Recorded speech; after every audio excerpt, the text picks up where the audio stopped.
Hujan baru saja reda sore itu, menyisakan udara lembab dan kabut tipis yang merayap di antara pepohonan rindang halaman kantor Polsek Kejawen. Langit berwarna kelabu pekat, seolah menahan hujan lain yang hanya menunggu waktu untuk turun kembali. Letnan II Hardiman, pria bertubuh tegap, dengan sorot mata tajam, yang mulai menyimpan kelelahan, sedang memeriksa sepucuk surat berstempel merah. Surat itu baru saja ia terima dari atasannya, langsung dari ruang dalam, yang hanya boleh dimasuki oleh perwira tertentu. Ini harus sampai malam ini juga. Letnan, jangan ditunda. Kalimat itu diucapkan pelan, namun penuh tekanan, oleh Kompol Sutrisno, atasannya. Suaranya menggema dalam ruang kecil berkaca buram. Hardiman mengangguk tanpa banyak bicara. Ia paham, ini bukan surat biasa. Cap rahasia di pojok kiri amplop bukan hanya formalitas. Isinya menyangkut operasi penting yang berkaitan dengan jaringan kriminal lintas kabupaten. Dan sayangnya, surat itu harus diantar langsung ke tangan Kapolsek Ngerawan, sebuah wilayah sunyi di utara perbukitan, sekitar 20 km dari markas Kejawen. Kenapa bukan anggota yang lebih muda saja, Pak? Hardiman sempat bertanya setengah bercanda. Kompol Sutrisno hanya menggeleng pelan, lalu berkata, karena mereka tak akan cukup tenang kalau harus melewati hutan jembul malam-malam begini. Hardiman hanya tersenyum tipis, lalu menyalami atasannya. Jam di dinding menunjukkan jam 18:50 saat ia turun ke garasi belakang dan mulai menghidupkan motor tuanya, Honda GL lawas yang sudah menemaninya lebih dari 10 tahun. Mesin menderu pelan, tapi mantap seperti jiwanya. Langit malam telah gelap sempurna. Tak ada bulan, tak ada bintang. Yang menyala hanya satu hal, lampu kuning temaram dari motor tua Honda GL milik Hardiman yang menderu perlahan melewati jalanan, berkelok menuju Ngerawan. Suara mesinnya terdengar berat, seakan ikut merasakan tekanan dari suasana malam yang tak bersahabat. Jalanan itu melintasi hutan kecil bernama Jalur Jembul. Jalur yang terkenal karena jarang dilintasi saat malam. Tak ada lampu jalan, hanya pepohonan tinggi menjulang, berdiri bagai bayangan raksasa yang siap menerkam. Kabut mulai turun perlahan, melingkupi jalan, dan membuat cahaya lampu motor tampak seperti menembus susu kental yang menggantung di udara, seperti lorong dunia lain. Hardiman lirih. Setiap sudut gelap seakan menyembunyikan mata yang memperhatikan. Suara jangkrik bersahet-sahutan, tapi anehnya, tak terdengar alami. Nadanya lirih, terlalu teratur, terlalu mirip dengan bisikan.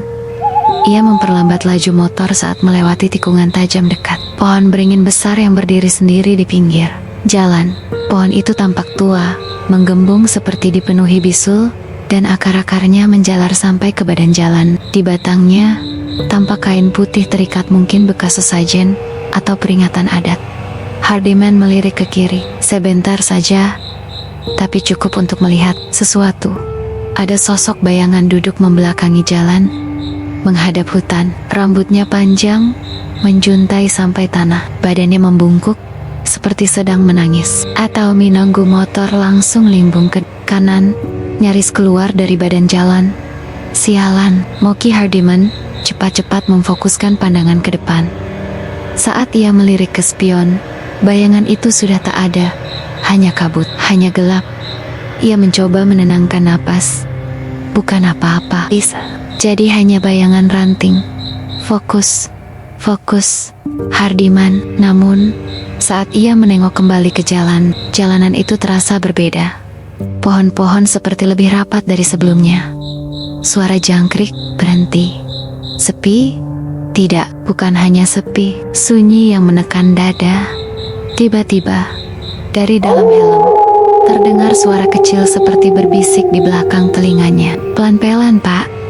Hardiman memutar kepala cepat ke belakang. Tidak ada siapa-siapa, tapi suara itu jelas, nyata, terlalu nyata untuk dianggap imajinasi.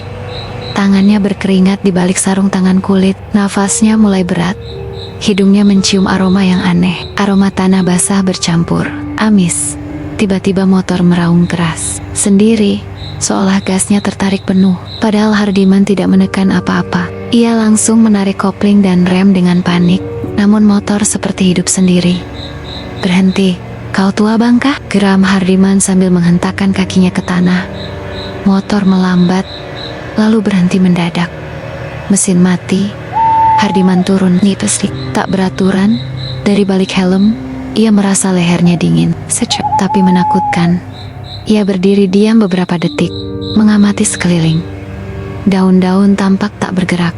Udara seperti beku. Lalu, tiba-tiba, "Pak, tolong, saya ketinggalan."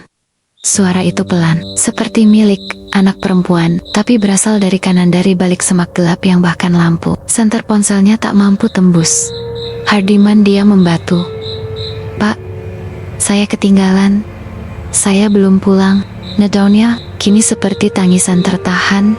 Hardiman menelan ludah. "Siapa kamu?" tanyanya keras, mencoba tegas, meski suaranya sedikit bergetar. Tak ada jawaban. Lalu dari balik semak, terdengar suara langkah kecil tap, tap, tap. Ia menyorotkan lampu senter ke arah suara itu. Tapi yang ia lihat hanya jalan tanah kosong. Tidak ada siapapun. Namun yang membuatnya semakin ingin muntah bekas jejak kaki kecil, basah dan berdarah. Dan di antara kabut yang semakin tebal, terdengar suara tawa kecil, pelan, seperti menggoda. "Hihi." Hardiman melompat. Chaos motor. Ia tak peduli suara mesin terdengar sumbang. Ia tak peduli jalan menurun atau kabut tebal. Yang ia tahu, ia harus pergi sekarang. Ia memelintir gas penuh. Dan di detik terakhir sebelum ia melewati tikungan berikutnya, di spion retak motornya, ia melihat sosok gadis berpakaian putih berdiri di tengah jalan. Benar, tanpa wajah. Motor Hardiman meraung kencang menembus kelok tajam setelah kejadian mengerikan tadi. Jantungnya masih berdegup cepat. Napas memburu dalam helm. Jalanan kini menurun perlahan, lalu melebar menjadi jalur lurus beraspal kasar yang sepi. Kabut sedikit memudar, namun hawa aneh tak kunjung hilang. Ia melintasi sebuah gapura tua yang hampir roboh. Tulisan di atasnya sudah kusam, tapi masih terbaca samar. "Selamat datang di Dukuh PLA Wiran." Ia mengerutkan kening. Nama desa itu tak pernah disebut dalam peta atau laporan tugasnya. Tapi tidak mungkin ia tersesat. Ini satu-satunya jalur ke Ngerawan. Desa tua mungkin, gumamnya. Mungkin sudah tidak berpenghuni. Namun baru saja pikiran itu terlintas, bulu kuduknya meremang. Desa itu tampak diam. Terlalu diam. Rama-rama kayu berdinding anyaman. Bambu berdiri di pinggir jalan, seperti deretan makam yang menatapnya lewat jendela kosong. Semua gelap. Tak ada satupun lampu menyala. Tidak ada suara radio. Tidak ada anak kecil. Bahkan tak ada anjing menggonggong. Bahkan jangkrik pun berhenti bernyanyi. Hanya satu yang terasa sangat jelas. Dingin. Dingin. Yang ganjil. Udara menggigit tulangnya. Meski jaket tebal masih melekat. Embusannya seperti keluar dari peti es, menusuk pori-pori. Motor melambat sendiri, seperti ditahan sesuatu yang tak kasat mata. Hardiman menyalakan lampu jauh, mencoba menerobos kegelapan di ujung jalan. Tapi cahayanya seolah terserap oleh udara, tidak memantul, seperti menyinari kapas hitam. Ia mulai curiga, ada yang tidak beres dengan tempat ini. Perlahan ia menepi, mematikan mesin motor. Mesin mati, tapi hawa dingin tidak. Saat hendak menyalakan rokok, tiba-tiba terdengar bunyi pintu kayu berderit dari rumah sebelah. Kriik. Ia menoleh cepat. Tak ada yang keluar, tapi jendela rumah itu kini terbuka. Padahal sebelumnya tertutup rapat. Dia maju 2 langkah. "Permisi, ada orang." Suaranya terdengar berat, ditelan malam. Tak ada jawaban, hanya suara angin. Namun tepat saat ia hendak mendekat ke jendela, cahaya putih menyala di dalam rumah. Hanya 1 detik, lalu padam. Dan saat cahaya itu menyala, ia sempat melihat sekilas. Seseorang berdiri di dalam rumah. Membelakanginya, seseorang yang tubuhnya kurus, tinggi dan tak bergerak. Hanya berdiri, membeku. Hardiman mundur pelan. Ia memutuskan untuk kembali ke motor. Tapi baru 3 langkah, "Pak." Suaranya pelan. Perempuan, suara yang sama seperti di hutan tadi, tapi kini datang dari belakangnya, dari arah rumah yang lain. Ia menoleh cepat. Kosong. Hanya jalan dan kabut. "Pak, ikut saya. Saya tahu jalan pintas ke Ngerawan." Suara itu muncul lagi, tapi dari sisi kiri. Hardiman tak tahan lagi. Ia melompat ke atas motor, dan mencoba menyalakannya kembali. Tapi tombol starter hanya berbunyi klik, klik, klik. Mesin menolak hidup. Saat ia mencoba menendang starter dengan kaki ada tangan kecil yang menyentuh bahunya dari belakang. Dingin, licin, seperti kulit basah yang sudah lama direndam air. "Pak, saya ikut ya," Hardiman dan menoleh secepat kilat. Tapi tidak ada siapapun. Motor menyala sendiri. Mesin meraung seperti terkejut. Tanpa pikir panjang, ia langsung tancap gas, melesat keluar dari desa. Dalam spion, desa itu tampak kembali gelap, rumah-rumahnya seperti tak pernah hidup. Dan sebelum jalan menikung, ia sempat melihat di semua jendela rumah kini ada wajah pucat menatapnya. Tak berekspresi, tak berkedip, tak bernyawa. Setelah keluar dari desa Plawiren dengan nafas terengah, Hardiman akhirnya melihat tanda kecil penunjuk arah. Polsek Enggerawan 300M. Meski tubuhnya masih bergetar dan pelipisnya basah oleh keringat dingin, ia sedikit lega. Setidaknya tugasnya hampir selesai. Namun, perasaan lega itu cepat lenyap saat ia memasuki halaman kantor Polsek Rawan. Bangunan tua berlantai 1 itu terlihat suram dan kosong. Satu-satunya lampu neon di teras berkedip-kedip tak beraturan, mengeluarkan suara zesti. Zesti, seperti hendak padam. Dinding kusam berjamur. Jendela mengembun dari dalam, seolah ruangan itu terlalu dingin. Bahkan udara di sekitarnya terasa berat. Hardiman memarkir motornya, lalu berjalan perlahan ke pos piket. "Selamat malam," sapa Hardiman, mengetuk pintu pos sambil menyodorkan surat dalam map coklat. "Saya Letnan 2 Hardiman, disuruh mengantarkan surat langsung dari markas resort." Tak ada jawaban. Setelah beberapa detik, dari balik kaca kecil yang buram, muncullah sosok petugas piket. Lelaki muda berseragam coklat itu membuka pintu dengan gerakan lambat dan ekspresi aneh. Wajahnya pucat, sangat pucat. Bibirnya membiru, dan matanya tampak sayu, merah. "Surat dari markas resort," ulangnya, suaranya serak, seperti baru bangun dari tidur panjang. Hardiman mengangguk. "Ya, surat rahasia untuk Kapolsek. Saya diminta menyerahkannya malam ini juga." Itu menerima surat dengan tangan yang sedikit gemetar. Tatapannya kosong, tapi masih sopan. "Kapolsek sedang tidak di tempat," ucapnya. "Tapi nanti saya teruskan." Hardiman sedikit heran. Kapan beliau kembali? Petugas itu diam, lalu menjawab datar, "Sudah lama tak kembali." Hardiman mengerutkan dahi. Maksudnya, petugas itu tak menjawab, hanya menunduk dan memasukkan surat ke dalam laci. Tiba-tiba, terdengar suara pintu besi dari ruang dalam terbuka. Perlahan, krik. Hardiman menoleh. Ruangan itu gelap. Hanya siluet meja dan bangku yang bisa terlihat. Tapi di ujung ruangan, dekat lorong menuju sel tahanan, tampak seseorang berdiri diam, menatap dari balik bayangan. Ia tak bisa melihat wajahnya, tapi siluet tubuh itu terlalu tegak, tak berkedip, tak bergeming. "Itu siapa?" tanya Hardiman sambil menunjuk ke arah lorong. Petugas piket langsung menutup laci dan menjawab cepat, "Tidak ada siapa-siapa di sana, Pak. Tapi saya baru saja melihat." "Tidak ada siapa-siapa," ulangnya. Kali ini lebih tegas dan terdengar seperti peringatan. Lampu neon di atas kepala mereka mulai menyala mati lebih cepat, membuat bayangan di lantai bergerak jarak seperti sedang menari. Hardiman merasa tubuhnya menegang. Ada sesuatu yang sangat salah di tempat ini. "Saya pamit ya, sudah terlalu malam," ucapnya sambil mundur perlahan. Petugas piket hanya mengangguk, lalu menutup pintu pos perlahan tanpa mengucap sepatah kata pun. Saat Hardiman berjalan kembali ke motornya, ia sempat menoleh ke arah gedung Polsek. Di jendela lantai 2 yang tadi gelap total kini tampak siluet seseorang berdiri. Sosok perempuan, berambut panjang, putih, menatap lurus padanya. Hardiman membeku. Sosok itu tak bergerak, dan lampu di belakangnya tiba-tiba menyala, memperlihatkan wajahnya tidak memiliki mata, hanya 2 rongga hitam dan senyum lebar yang tak manusiawi. Hardiman segera naik ke motornya dan melesat keluar dari halaman. Jalan kembali ke kiri tengah kini jadi pilihan satu-satunya. Tapi dalam hati, ia tahu Perjalanan pulang tidak akan lebih mudah.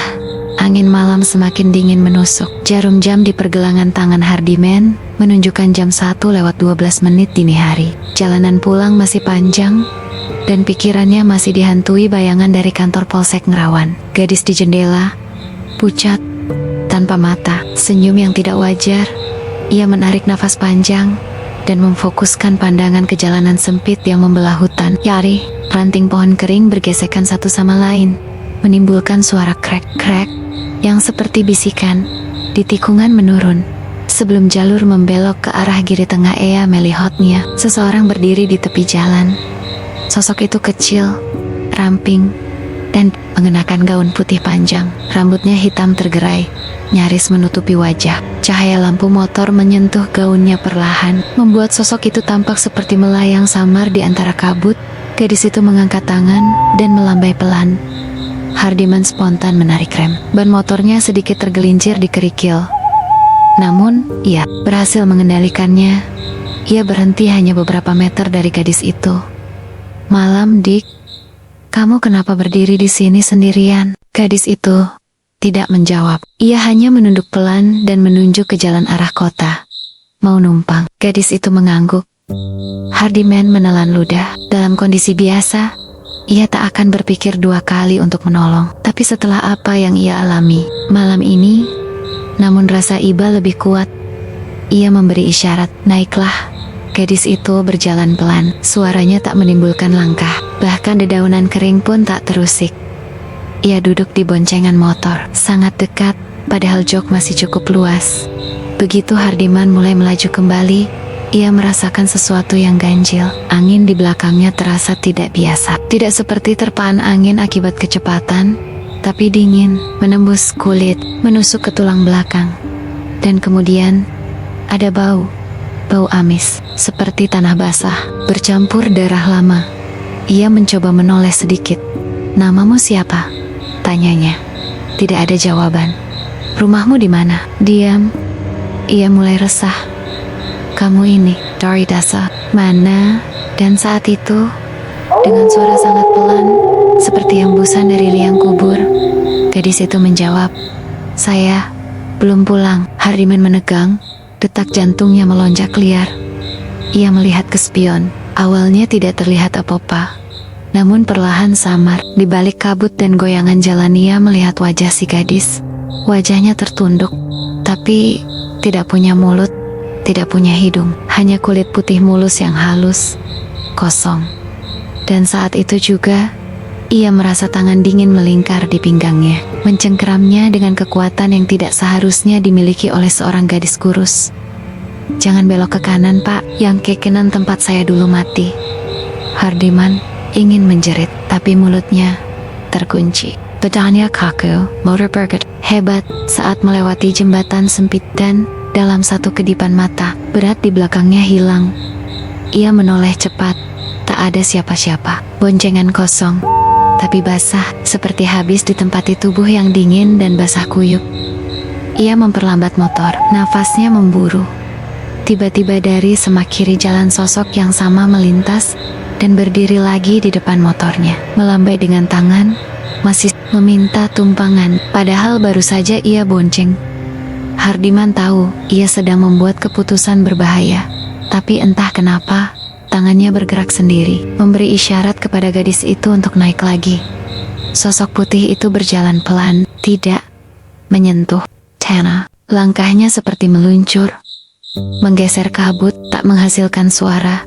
Begitu ia duduk di boncengan, Hardiman langsung merasakan tekanan berat di belakang lebih berat dari tubuh manusia biasa.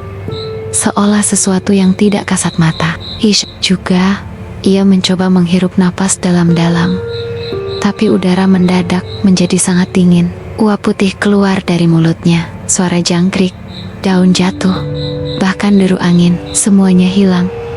Yang tersisa hanya suara mesin motornya, dan bahkan suara itu kini terdengar aneh, tersendat, seperti dicekik.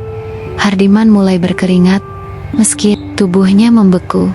"Kamu ini siapa sebenarnya?" tanyanya pelan, hampir berbisik. Tidak ada jawaban.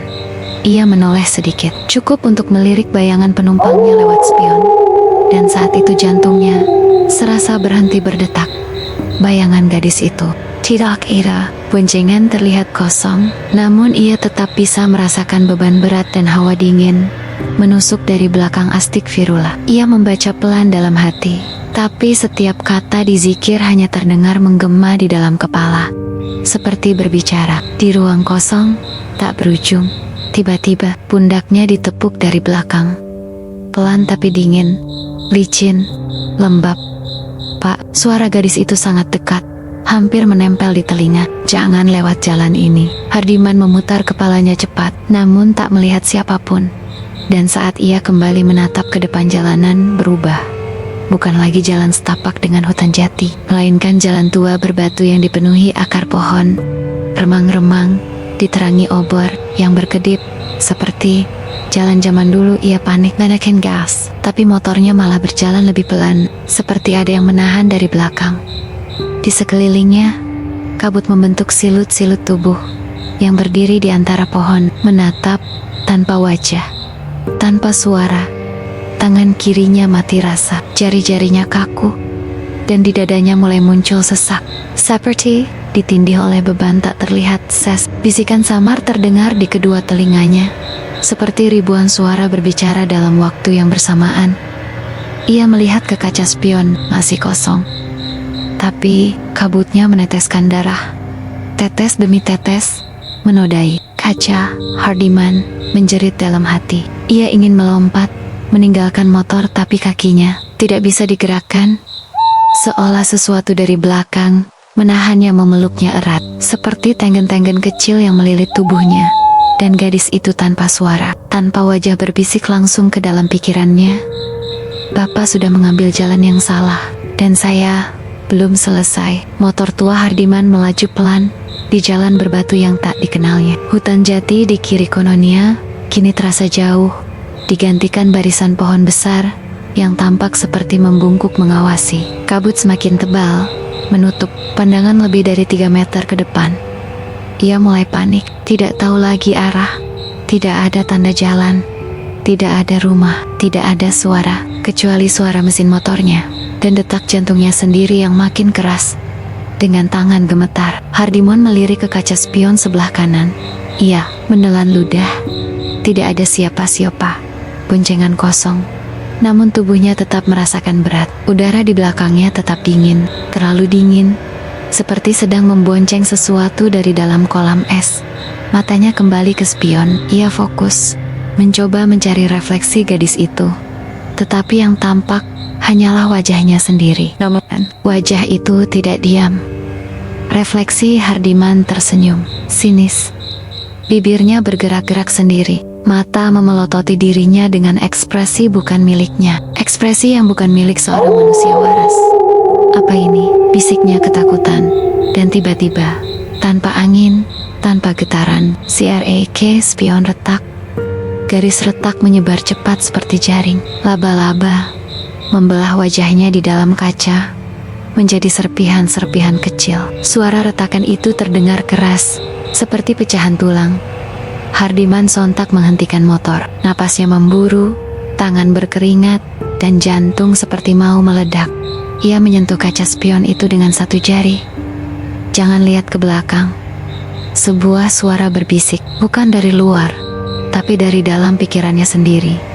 Tangannya menjauh seketika. Ia menoleh perlahan, sangat perlahan, ke belakang. Masih kosong, tidak ada siapa-siapa. Tapi ketika ia kembali menatap ke depan, gadis itu sudah berdiri di depan motor, tepat di tengah jalan. Wajahnya kini terlihat jelas. Kulitnya pucat kehijauan, matanya kosong, mengalirkan air hitam pekat di sudut bibirnya. Darah mengalir turun, lehernya miring, seperti habis patah. "Kenapa kamu berhenti?" ucapnya tanpa membuka mulut. Suara itu terdengar langsung dalam kepala Hardiman. Ia ingin berteriak, tapi suaranya lenyap. Tenggorokannya kering seperti habis dicekik, dan tiba-tiba spion kiri motor ikut retak. CRAK, retakan membentuk pola aneh, lingkaran seperti mata yang mengintip. Dari dalam cermin itu muncul bayangan wajah gadis yang sama, tapi wajahnya mengupas kulit sendiri. menatap Hardiman. Hardiman jatuh terduduk dari motor, menggigil. Ia mencoba meraih senter kecil di sakunya. Namun saat cahaya senter menyapu sekitar, ia tidak lagi berada di jalan. Ia kini berada di tengah kuburan tua. Nisan-nisan tua, penuh lumut dan retak, berjajar tanpa nama. Kabut menggantung di antara liang, angin membawa bau tanah basah dan daging membusuk. Motor tua itu masih menyala, berdiri tegak, dan gadis itu duduk di atasnya, menatapnya, tanpa ekspresi. Hardiman kembali menyalakan motornya. Dengan susah payah, ia keluar dari area yang entah bagaimana menyerupai kuburan, meskipun sebelumnya ia yakin itu hanyalah jalan setapak. Kini, jalur Kembali Sapi dikelilingi semak tinggi, dan pohon-pohon liar yang meliuk, bagai tenggen-tenggen kurus menjulur dari tanah. Gadis itu masih memboncengnya. Diam, dingin, berat. Mesin motor meraung, tapi tidak seperti biasa. Suaranya seperti tercekik, seperti memanggul sesuatu yang membuatnya sekarat. Setiap detik, ketegangan makin menggantung di udara. Lalu, ia mendengarnya, langkah, pelan, teratur. Seolah ada orang lain di belakang, mengikuti mereka dari kejauhan. Ia menoleh cepat. Tidak ada siapa-siapa, hanya jalan kosong yang ditelan kabut. Tapi langkah itu terus terdengar, kadang lebih cepat, kadang lebih lambat, seperti seseorang detas yang berjalan tanpa kaki, namun membiarkan jejaknya menggema di udara. Lalu suara lain muncul, desah napas. Bukan napas si gadis, ini berbeda, berat serak, seperti makhluk paru-parunya penuh air, atau terbakar. Hardiman mulai kehilangan kendali atas emosinya. Setiap helaan napas itu terasa menusuk ke tengkuknya, membuat bulu kuduknya berdiri seketika. Ia menoleh lagi. Kali ini ia melihatnya. Bayangan berdiri diam di tengah jalan, tidak bergerak, tidak berkedip, hanya siluet tubuh tinggi besar dengan kepala miring dan tangan menjuntai tak wajar panjang, seolah menempel ke tanah. Namun ketika ia mengedip, bayangan itu sudah lebih dekat dari sebelumnya. Hardiman mulai memacu motornya lebih kencang. Meski jalannya sempit dan licin, ia tidak peduli. Tapi suara langkah itu tak berkurang, justru semakin keras, seperti berlari, mengejar. Astagfirullah, Hardiman menggigit bibir, mencoba fokus. Gadis di belakangnya tiba-tiba berbisik lirih, "Itu bukan hanya satu." Kantu Hardiman menselos. Ia menoleh ke samping ke arah pepohonan dan melihat mata-mata kecil menatap dari balik semak. Bukan manusia, bukan binatang. Mata itu merah menyala dan terlalu banyak. Dan kemudian, dari segala arah, langkah-langkah itu bertambah cepat, tak sinkron, seperti ratusan makhluk berjalan bersamaan dengan cara yang tidak masuk akal. Di kaca spion, meski retak, ia bisa melihat bayangan tubuh-tubuh kurus tinggi mulai muncul, berjalan pelan, menjulurkan tangan, seakan menariknya ke belakang, ke dunia yang bukan miliknya. Tiba-tiba, motor oleng, ban belakang tergelincir. Hardiman hampir jatuh, tapi bisa menahan. Namun suara derik motor berubah, seperti Rada Pandot Dan, gadis di boncengan, untuk pertama kalinya, bicara dengan suara lebih jelas. "Mereka mencium darahmu. Pak, kau harus pergi sebelum semua terlambat." Hardiman terus memacu motornya. Meski rasa dingin di punggung dan bahunya makin menusuk tulang. Kabut mulai menipis saat ia memasuki sebuah hutan kecil bernama Bantarjati. Namun suasana tidak menjadi lebih baik, malah sebaliknya. Di antara pepohonan gelap dan rimbun, tiba-tiba muncul suara yang membuat darahnya membeku. Tawa kecil, renyah, dan sangat tajam. Tawa itu terdengar tepat di dekat telinganya, seolah ada anak kecil berdiri tepat di belakang helmnya. Hardiman menoleh ke belakang dengan panik. Tidak ada siapa-siapa.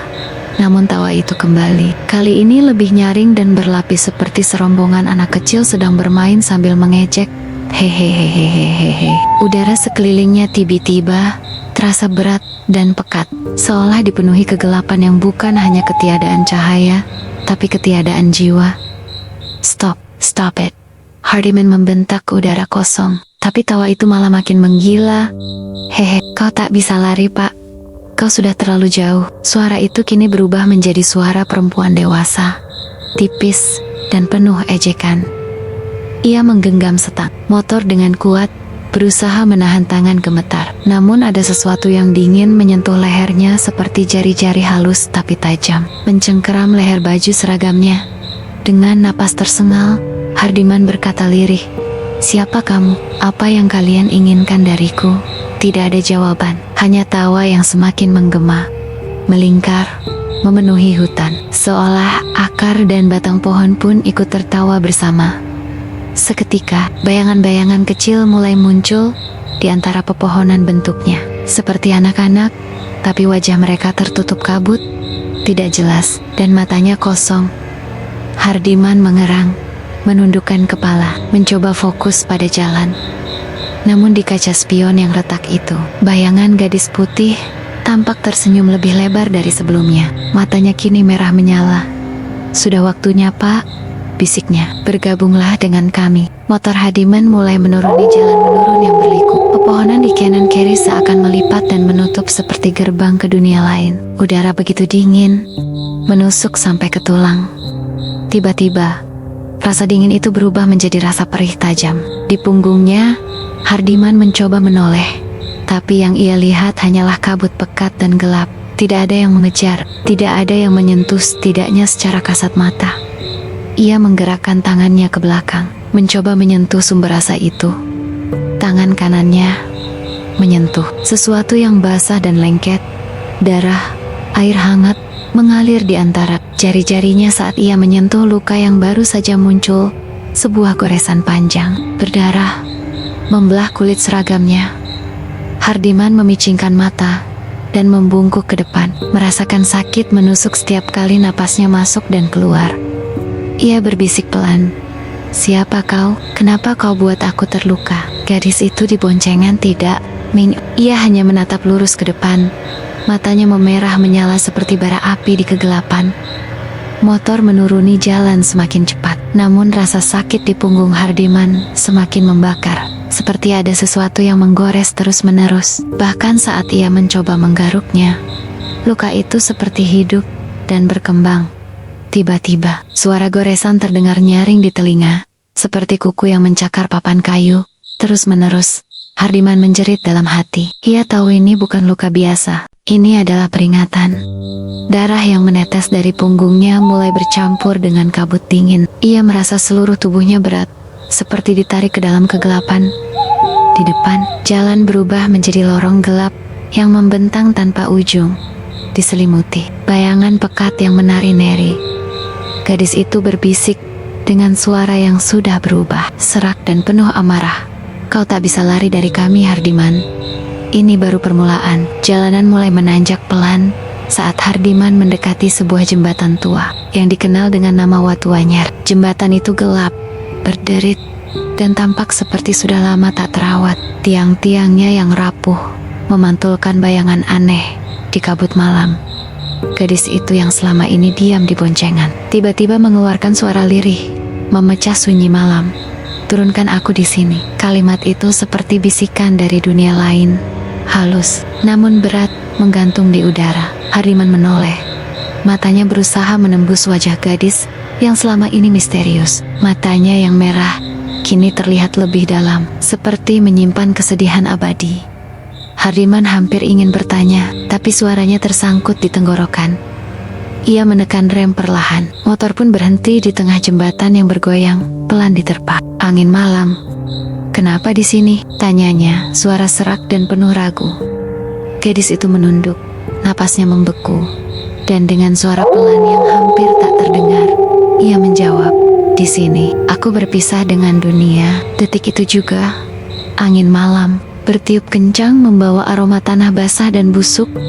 Hardiman merasakan hawa dingin semakin pekat di sekitar mereka. Ia berdiri dari motor, sedikit menatap ke bawah jembatan yang gelap dan dalam. Dalam keheningan yang mencekam, tiba-tiba terdengar suara rintihan halus dari bawah jembatan, suara yang seakan berasal dari dasar kuburan. Gadis itu melepas tangan dari pegangan motor, lalu melompat turun, Hardiman terperangah, tetapi tak bisa berbuat apa-apa. Saat kakinya menyentuh tanah jembatan, gadis itu menghilang begitu saja, seperti kabut yang terserap oleh kegelapan.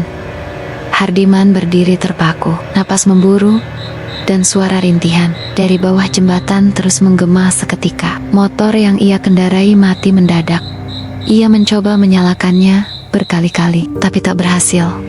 Di sekelilingnya hanya ada kegelapan, kabut, dan suara-suara yang kini semakin jelas.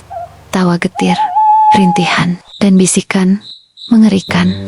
Hardiman masih terpaku di pinggir jembatan tua Watu Anyar. Napasnya tersengal, dan jantungnya berdetak tidak beraturan. Ia memandang ke bawah, ke tempat gadis itu melompat gelap dan sunyi. Hanya terdengar gemericik air yang berlari perlahan di dasar sungai. Dengan berat hati, ia menoleh ke belakang, berniat melanjutkan perjalanan. Tapi, gadis itu sudah hilang. Tak ada jejak kaki, tak ada suara langkah. Bahkan angin pun seakan berhenti bertiup. Tidak ada tanda bahwa ia pernah ada di sana, hanya kesunyian dan kabut yang semakin tebal. Hardiman merasakan sesuatu yang lebih dari sekadar dingin. Sebuah rasa yang menyusup ke dalam dada, menekan seperti batu besar yang menghimpit. Ia mencoba menghela napas panjang, namun dada terasa sesak seolah ada tangan tak kasat mata yang mencengkeram erat. Ketika ia menggerakkan kaki, tubuhnya terasa berat, membeku oleh ketakutan yang mendalam. Suara rintihan dari bawah jembatan masih bergema di telinganya, bercampur dengan bisikan halus yang tak bisa ia mengerti. Hardiman menatap ke depan, mencoba melangkah, tapi seolah-olah ada tembok tak terlihat yang menghalangi. Ketika ia menoleh lagi sekali terakhir, bayangan samar sosok gadis putih itu tampak sesaat di ujung jembatan, tersenyum getir. Kemudian menghilang dalam kabut. Hanya dingin yang tersisa, dingin yang menyesakkan dada, yang mengingatkan Hardiman bahwa malam itu bukan sekadar perjalanan biasa. Malam itu adalah awal dari mimpi buruk yang tak berujung. Setelah gadis itu menghilang, Hardiman masih berdiri terpaku di pinggir jembatan tua. Kabut tebal membungkus sekelilingnya, membuat jarak pandangnya nyaris nol. Tiba-tiba, dari dalam helmnya yang setengah terbuka, terdengar suara halus, lembut, dan dingin seperti bisikan dari liang kubur. "Terima kasih, sudah membawaku pulang." Hardiman terkejut luar biasa, nyaris kehilangan kendali atas motor yang ia kendarai. Ia hampir terjatuh saat menoleh ke belakang, mencari sumber suara itu. Namun, tak ada siapa-siapa, hanya hening dan kabut pekat. Jantungnya berdetak kencang, dingin menjelar dari kepala hingga ujung kaki. Tangan yang menggenggam stang motor gemetar hebat. Ia membuka helmnya dengan terburu-buru, berharap suara itu hanyalah ilusi.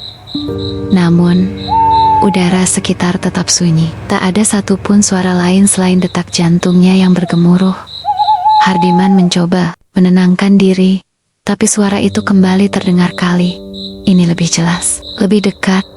"Aku tak akan pernah pergi, Pak. Kau sudah terikat denganku." Ketakutan mulai menguasai Hardiman. Ia memandang ke dalam helm, merasa seperti ada sesuatu yang bernafas di dekat telinganya. Meski tidak ada wujud, motor yang tadinya mati mendadak kembali menyala sendiri dengan suara berderak dan bergetar tidak wajar. Hardiman tahu, malam itu bukan hanya perjalanan biasa. Ia telah terjerat dalam lingkaran kegelapan yang mengikat hidup dan matinya.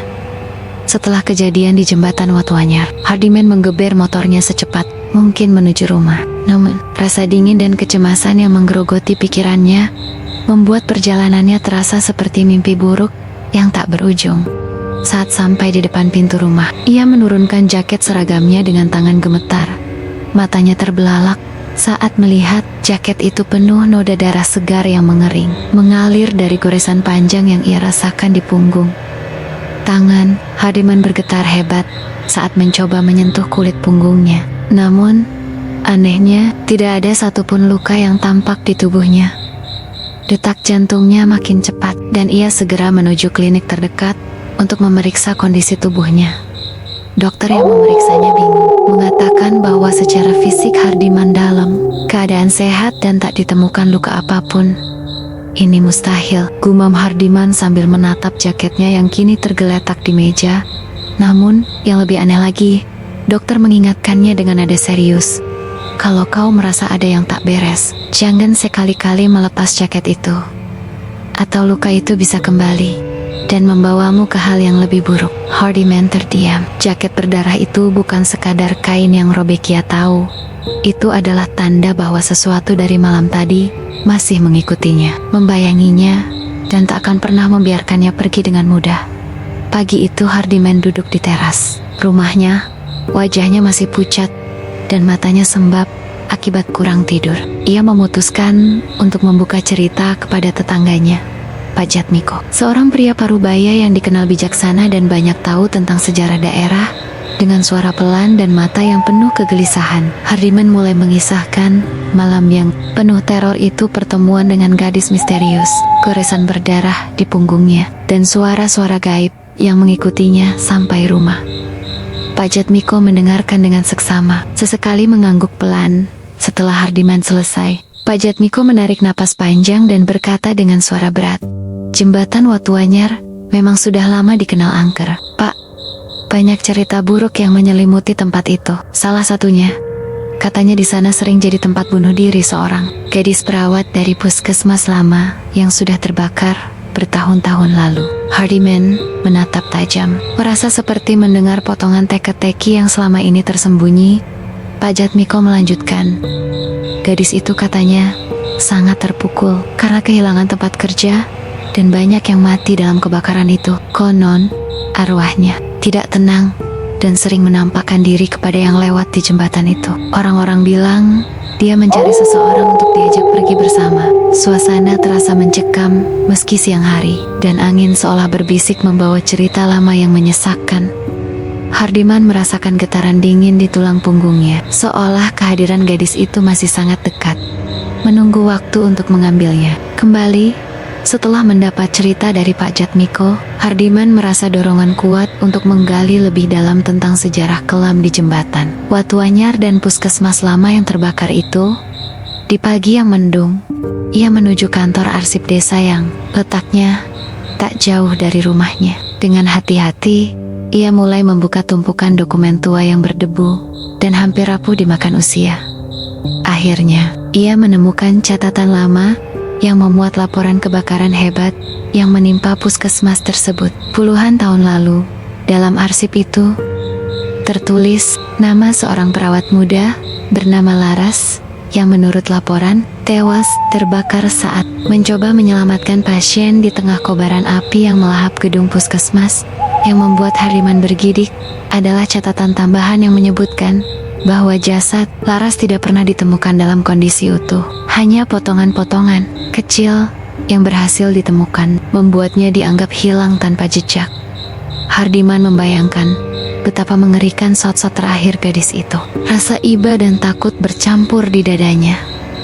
Di bagian akhir arsip, ada keterangan yang menulis, korban yang hilang dianggap belum tenang dan dipercaya masih gentayangan di sekitar lokasi kejadian. Penduduk setempat diminta berhati-hati dan tidak melewati jembatan saat malam hari. Hardyman menggenggam arsip itu dengan tangan gemetar. Semua teka-teki mulai terjawab, tapi sekaligus membuka pintu bagi kengerian yang lebih dalam.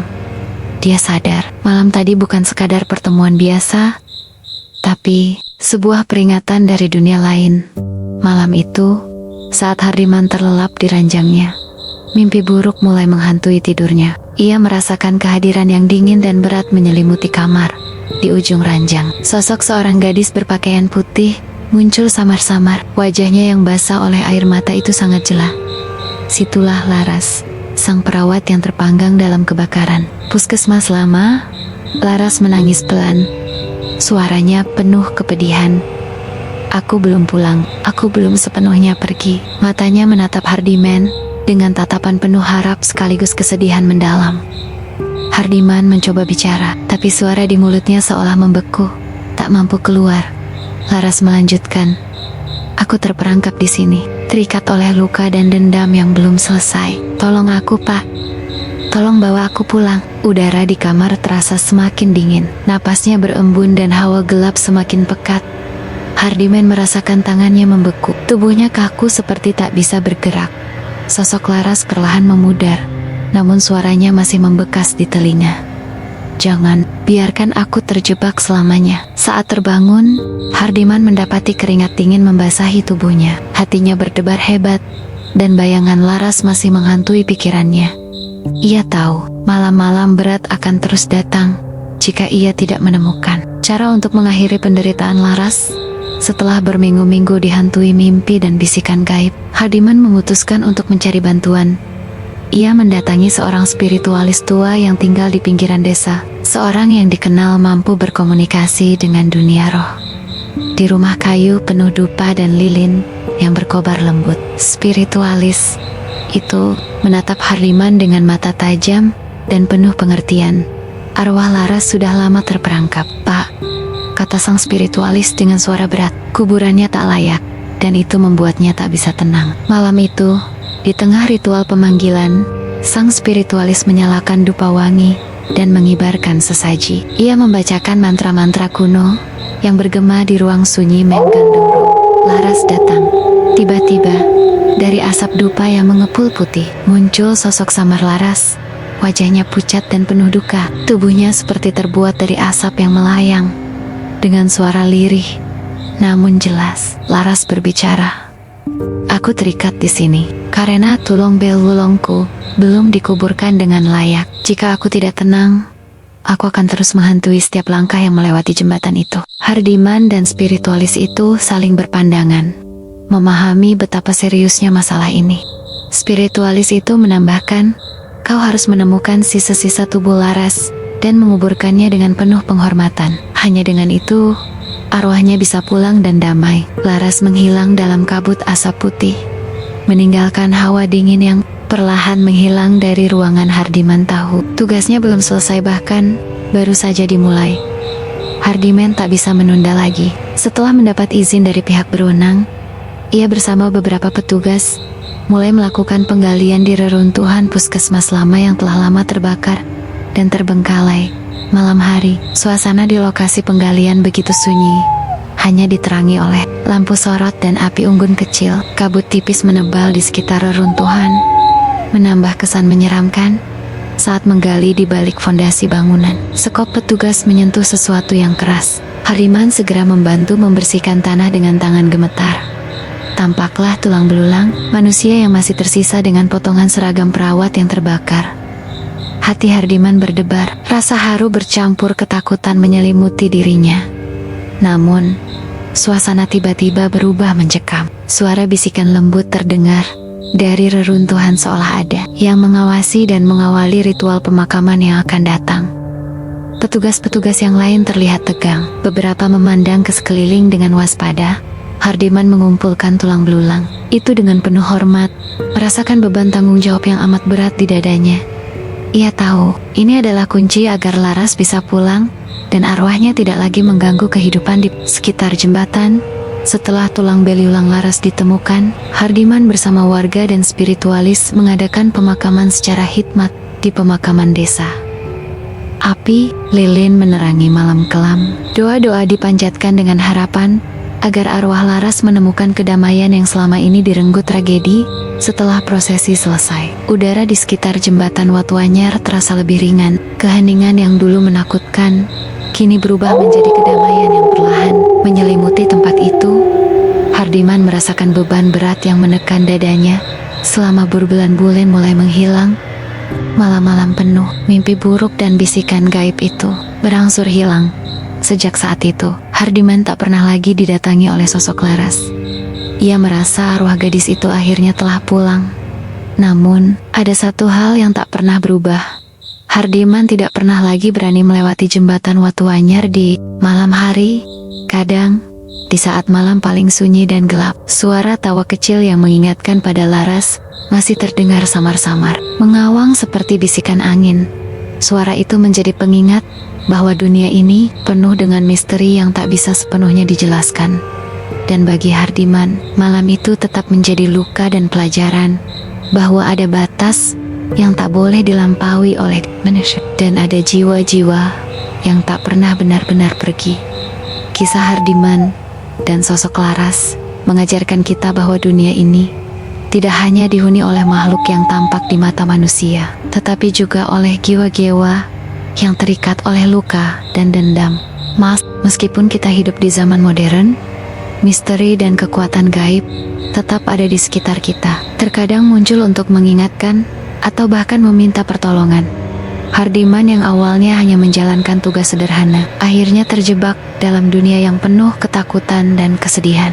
Namun melalui keberanian dan rasa kemanusiaannya, ia membantu Laras menemukan kedamaian yang selama ini hilang. Hormati masa lalu.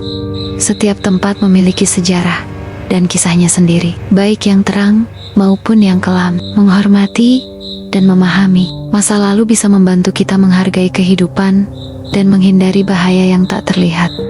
Berani menghadapi ketakutan. Ketakutan seringkali muncul dari hal-hal yang tidak kita pahami. Berani menghadapi ketakutan dengan keberanian dan hati yang terbuka adalah langkah pertama untuk menemukan solusi dan ketenangan. Jangan abaikan tanda. Kadang-kadang alam gaib memberi peringatan melalui tanda-tanda dan kejadian aneh. Tanda-tanda ini bisa berakibat fatal. Mendengarkan intuisi dan mencari bantuan ketika dibutuhkan adalah tindakan bijak. Kemanusiaan dan empati. Bahkan jiwa yang tersiksa sekalipun butuh empati dan bantuan. Menolong mereka yang terjebak dalam kesakitan, baik di dunia nyata maupun dalam dimensi lain, adalah bagian dari kemanusiaan kita.